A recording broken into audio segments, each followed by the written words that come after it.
Me 23, working dead-end job at a coffee shop because my philosophy degree is apparently worthless. Live in a shitty apartment with roommates who think personal hygiene is optional. One day, this absolutely gorgeous girl walks into the coffee shop. We're talking solid 9 out of 10, way out of my league territory. She orders a simple black coffee and stares at me intensely while I make it, hands shaking because attractive women make me nervous as hell. When I hand her the coffee, she grabs my wrist gently. "Thank you, darling," she says with this weird smile. Darling? Who the hell says darling to a random barista? She leaves and I spend the rest of my shift thinking about those piercing blue eyes. Next day she comes in again. Same order, same intense stare. This time she asks, "How was your sleep last night?" Confused as shit. Fine, I guess." "Good," she says. "You always were a heavy sleeper." What the hell does that mean? Always were? We just met yesterday. She leaves again, and I'm standing there like a confused deer. Third day she comes in and drops the bomb. "I know this is going to sound crazy," she says, leaning over the counter, "but in an alternate timeline, we're married." My brain short circuits for about 10 seconds. "Excuse me, what now?" I stammer. She explains that she's somehow aware of multiple timelines and realities. In another dimension, apparently we've been happily married for 3 years. "Your name is Derek. You work as an accountant and you hate cilantro," she says. "My name is actually Derek. I did study accounting before switching to philosophy, and cilantro tastes like soap to me. How the hell does she know this shit?" "Prove it," I challenge her. She tells me I have a scar on my left shoulder from falling off my bike when I was 7. Lifts up my shirt sleeve, and there it is, exactly where she said it would be. What kind of stalker-level research is this? In our timeline, you proposed to me at the Botanical Gardens on a rainy Tuesday. Describes in detail how nervous I was, how I dropped the ring twice. Says I wore a blue tie with tiny sailboats on it. The weirdest part is, I can almost picture it happening. Over the next few weeks, she keeps coming in with more details about our supposed alternate life. Tells me about our first apartment, how we adopted a cat named Biscuits, describes our wedding day, the honeymoon in Italy, even mundane shit like grocery shopping together. The stories are so detailed and specific that I start questioning reality. She knows things about my childhood that I never told anyone. Mentions how I used to collect Pokemon cards and had a Charizard that got stolen in 5th grade. Talks about my weird phobia of butterflies and how, in our timeline, she helped me overcome it. Either this chick is the most dedicated stalker ever, or she's actually telling the truth. Start having dreams about this alternate life she describes. Wake up sometimes expecting to see her next to me in bed. My roommate Jason thinks I'm losing my damn mind. "Dude," he says, "she's either completely insane or running some elaborate scam." But what kind of scam involves detailed knowledge of my childhood trauma and favorite foods? She starts showing up outside the coffee shop too. Not in a creepy way, just casually running into me at the grocery store or library. Each time she shares more memories from our supposed marriage, tells me about fights we had, how we made up, inside jokes we shared, describes my habits that even I didn't realize I had. Like how I always put on my left shoe first or tap my fingers when I'm thinking. The psychological mind blow is getting intense. Start researching multiverse theory and parallel dimensions online. Maybe there's some scientific basis for what she's claiming? Quantum physics is weird enough that anything seems possible. She invites me to dinner, and I accept because I need answers. Takes me to this upscale restaurant I could never afford. Orders for both of us without asking. Gets my preferences exactly right. "In our timeline," she says, "this is where we had our 3rd anniversary dinner." Describes the entire evening in perfect detail, down to what the waiter looked like. Talks about how I spilled wine on my shirt and she gave me her cardigan to cover it. The cardigan description matches one I actually own but never wear. Dinner conversation flows naturally, like we've known each other for years. She finishes my sentences, laughs at jokes before I tell them. It's simultaneously the most comfortable and unsettling experience of my life. Drives me home in a car that smells exactly like the air freshener I prefer, knows exactly where I live without me giving directions. "See you tomorrow, husband," she says with that weird smile. Husband? We're not even dating in this timeline, lady. That night I have the most vivid dreams about our supposed alternate life. Wake up with memories that feel completely real but logically impossible. Remember proposing to her, our first kiss, moving in together. The emotional connection feels genuine, even though it makes no sense. Next few days at work, I'm distracted as hell. Keep expecting her to walk through the door with another revelation. When she doesn't show up for 3 days straight, I start getting worried, realize I don't even know her name or how to contact her. She's been talking about our marriage for weeks, but never mentioned her actual name. Jason suggests maybe she got bored of the game and moved on, but what if something happened to her? Start checking the local news for accidents or missing persons reports. Feel ridiculous for caring this much about someone who might be completely delusional. Week goes by with no sign of her, catching myself looking for her face in every crowd. Realize I actually miss her crazy stories about our alternate life. Even if it's all bullshit, she made my boring existence interesting for a while. 2 weeks later, she finally shows up again. Looks tired and stressed, completely different from her usual composed demeanor, orders her black coffee but barely makes eye contact. "Everything okay?" I ask, genuinely concerned. "There's something I need to tell you," she says quietly. My heart starts racing, expecting another mind-bending revelation. "The alternate timeline thing," she continues. "It's not exactly true." "No shit, Sherlock," I think, but let her finish. Explains that she's actually a psychology student doing research on suggestibility and false memory implantation. Picked me as a subject because I looked lonely and gullible. Spent weeks researching my background through social media and public records. Talked to people who knew me, pieced together my history. The detailed knowledge wasn't supernatural, just thorough stalking. "I'm really sorry," she says. "It started as an academic project but got out of hand." Part of me is relieved that I'm not losing my grip on reality. Other part is pissed that she manipulated me for weeks. "So none of it was real?" I ask. "The connection we built was real," she insists, even if the premise was fake. Explains that she started developing actual feelings during the experiment, claims she stopped coming around because she felt guilty about the deception, wants to start over, get to know each other honestly this time. My brain is still processing this revelation.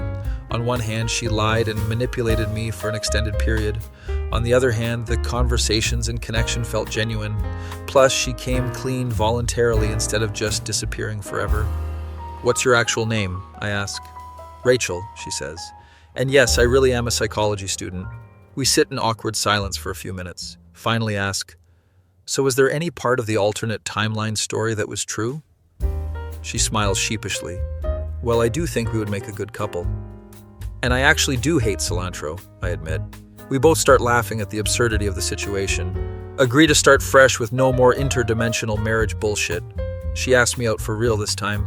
No alternate timeline excuses. Except, because despite everything, I'm genuinely interested in getting to know the real her. Our first official date is awkward as hell.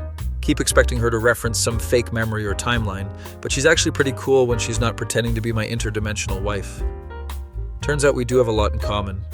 Just regular compatibility stuff. A few months later, we're actually dating for real. The whole experience taught me that reality can be stranger than fiction. Also that psychology students have way too much time on their hands. Rachel admits that her professor was horrified when she explained the project. Apparently informed consent is kind of important in psychological research. Who knew? She had to write a whole ethics violation report and nearly got kicked out of the program. But hey, at least she got a boyfriend out of it. We still joke about our alternate timeline, marriage sometimes. She'll randomly say things like, "In another dimension, you're doing the dishes right now," or "Timeline husband would never leave dirty socks on the floor." It's become our weird inside joke. My roommate Jason still thinks she's completely insane. "She literally stalked you and convinced you that you were married in another dimension," he points out. Fair point, but the heart wants what the heart wants. Plus the chemistry is amazing, which makes up for the initial psychological manipulation. One night I wake up and she's standing next to my bed, wearing a black jacket and sunglasses indoors like some kind of secret agent, holding 2 different colored pills in her hands. "Choose wisely," she says in a dramatic voice. Nearly shit myself thinking she's having another psychological break. Turns out she was just messing with me. The pills were vitamins.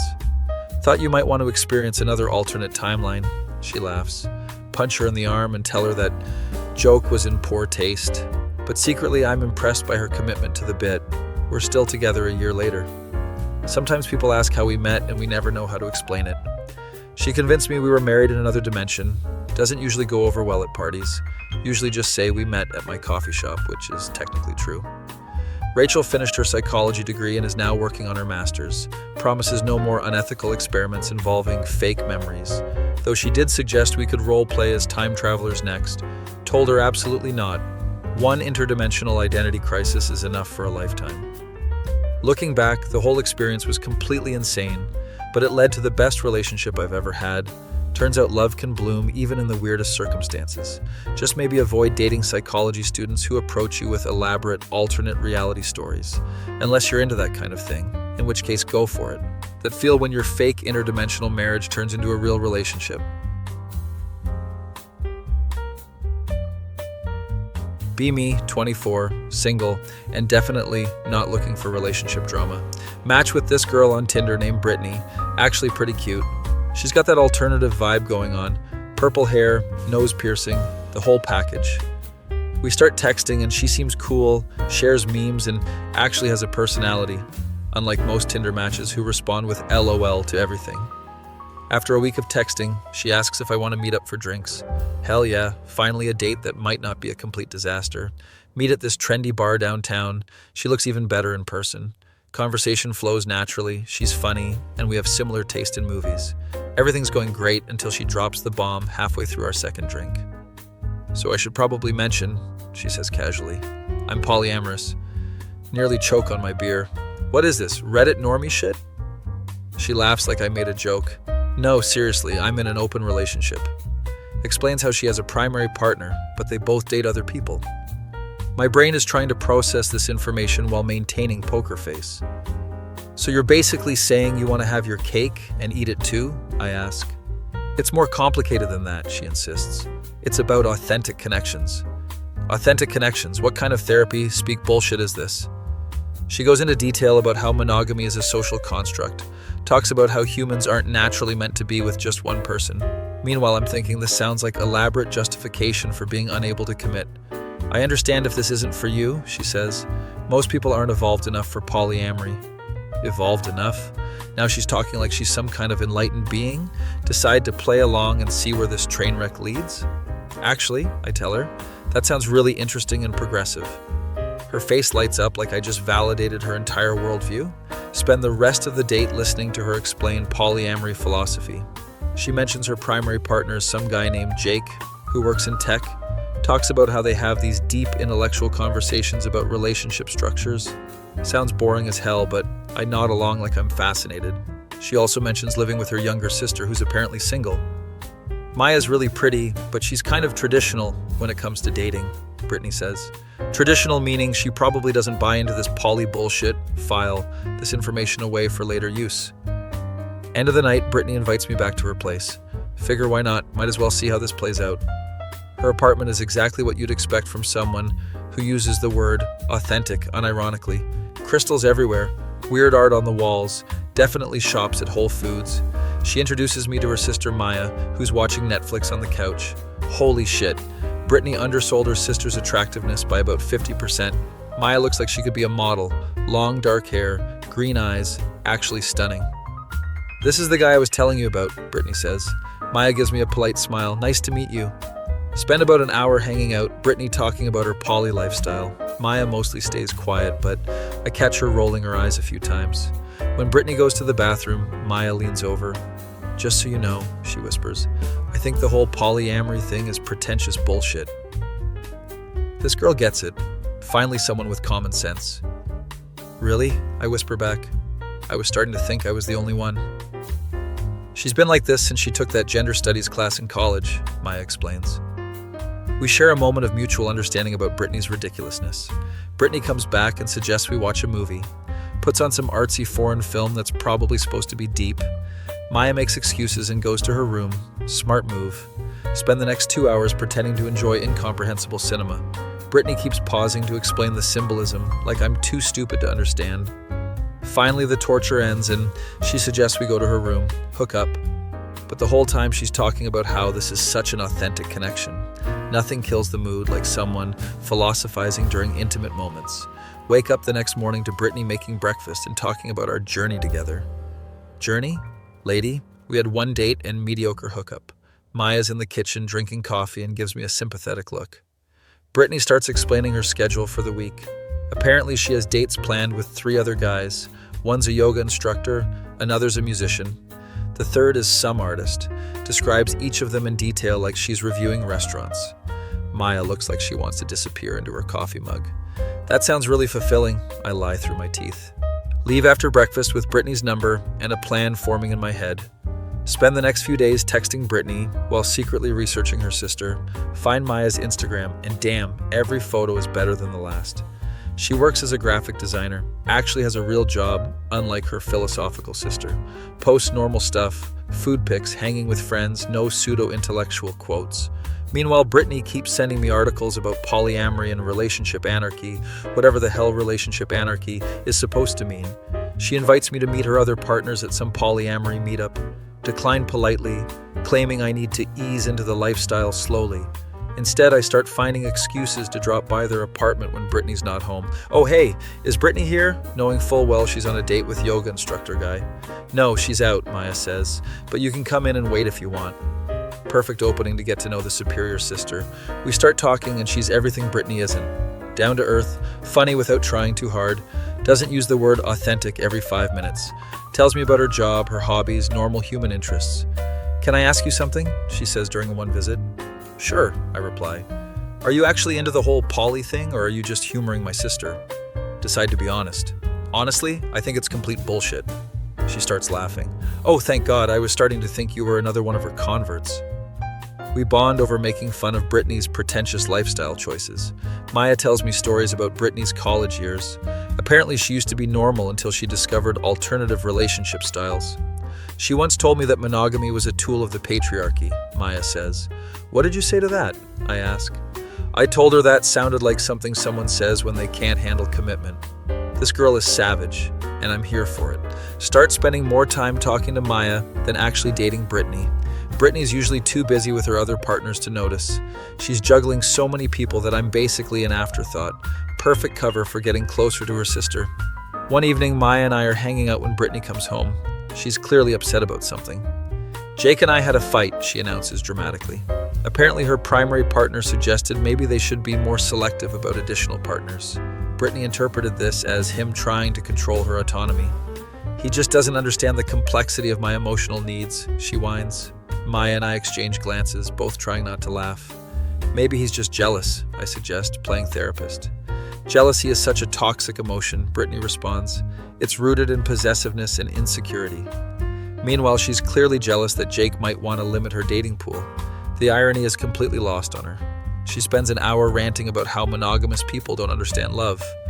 Maya excuses herself, probably to avoid hearing this speech for the 100th time. I nod along while internally planning my next move. A few days later, Brittany tells me she's going out of town for a weekend polyamory conference, some kind of retreat where poly people gather to discuss their superior relationship model. It's going to be so enlightening, she gushes. Perfect opportunity to make my move on Maya. After Brittany leaves, I text Maya asking if she wants to grab dinner. As friends, I clarify, not wanting to seem like a complete scumbag. She agrees, and then we go to this normal restaurant that doesn't serve overpriced organic bullshit. Conversation flows naturally without any mention of relationship structures or emotional authenticity. She tells me about her work projects. I share stories about my job, regular human interaction, what a concept, walk her home, and there's definitely chemistry building. You know, she says at her door, you're nothing like the guys Brittany usually brings around. Is that good or bad? I ask. Definitely good, she smiles. Lean in for a kiss, and she doesn't pull away. Holy shit, this is actually happening. We make out for a few minutes before she pulls back. This is probably a terrible idea, she says. Probably, I agree, but your sister's off learning about authentic connections. She laughs and invites me inside. Spend the night with Maya, and it's everything the experience with Brittany wasn't. No philosophical discussions about the nature of intimacy. Just two people who actually click on a basic human level. Wake up the next morning feeling like I won the lottery. Maya makes actual breakfast, not some organic quinoa health food nonsense. So what happens when Brittany gets back, she asks. Good question. Haven't thought that far ahead. We figure it out as we go, I suggest. She nods. Sounds like a plan. Brittany returns from her conference more insufferable than ever. Apparently, she learned about new relationship models and wants to try them all. Talks about how the weekend was life-changing and transformative. Meanwhile, Maya and I are trying not to laugh at her enthusiasm. Over the next few weeks, I keep up the charade of dating Brittany while secretly seeing Maya whenever possible. Brittany's so busy with her multiple partners that she barely notices my lack of enthusiasm. She's too focused on her authentic connections to realize I'm completely checked out. Maya and I have to be careful not to get caught. sneaking around like teenagers while Brittany lectures about honest communication. The irony would be hilarious if it wasn't so messed up. One night, Brittany announces she wants to have a serious talk. My heart stops thinking we've been discovered. Turns out she wants to discuss our relationship trajectory. I feel like you're not fully embracing the polyamorous lifestyle, she says. No shit, Sherlock. Maybe because it's ridiculous. I think I need partners who are more committed to the philosophy, she continues. Is she actually breaking up with me? This is perfect. I understand, I tell her. You need someone who shares your values. She nods sagely, like we just had some profound realization. I hope we can still be friends, she adds. Of course, I lie, already planning to ask Maya out properly. Brittany seems relieved to have that conversation over with, probably so she can focus on her other 3 relationships without distraction. A few days later, I officially ask Maya on a real date. Finally, she says, I was wondering when you'd stop pretending to be into my sister. Turns out she knew the whole time that I was just humoring Brittany. It was pretty obvious, she explains. You had the same expression I get when she talks about chakras. We start dating for real, and it's everything a normal relationship should be. No philosophical discussions about the nature of love, no scheduling conflicts with other partners, just 2 people who actually like each other spending time together. Brittany notices we're hanging out more but doesn't suspect anything romantic. She's too absorbed in her own drama to pay attention. Apparently Jake decided he wants to be monogamous, and she's having an existential crisis. He's trying to limit my growth as a person, she complains to Maya. Maybe he just wants a girlfriend who doesn't date other people, Maya suggests. Brittany acts like this is the most unreasonable request ever. A few months later, Maya and I are officially together. Brittany finally finds out when she walks in on us kissing in the kitchen. Her face goes through about 5 different emotions in 10 seconds. Shock, confusion, betrayal, anger, then back to confusion. What the hell is going on, she demands. We're dating, Maya says simply. But you were dating me, Brittany protests. Actually, I clarify, you broke up with me because I wasn't poly enough. Technically true, she did end things first. Brittany starts ranting about betrayal and how we violated her trust. The same person who preaches about multiple relationships is upset about this. You said monogamy was outdated, Maya points out. That's different, Brittany shouts. Though she can't explain how, turns out polyamorous people can be just as jealous and possessive as anyone else. Who could have predicted that? Brittany moves out within a month, claiming she can't handle the toxic energy. Maya and I get the apartment to ourselves and live happily ever after. Or at least as happily as 2 people can when one of them trolled the other's sister. Sometimes I feel bad about the whole situation. Then I remember Brittany's lectures about authentic connections and get over it. That feel when you realize the best way to deal with pretentious people is to out-manipulate them.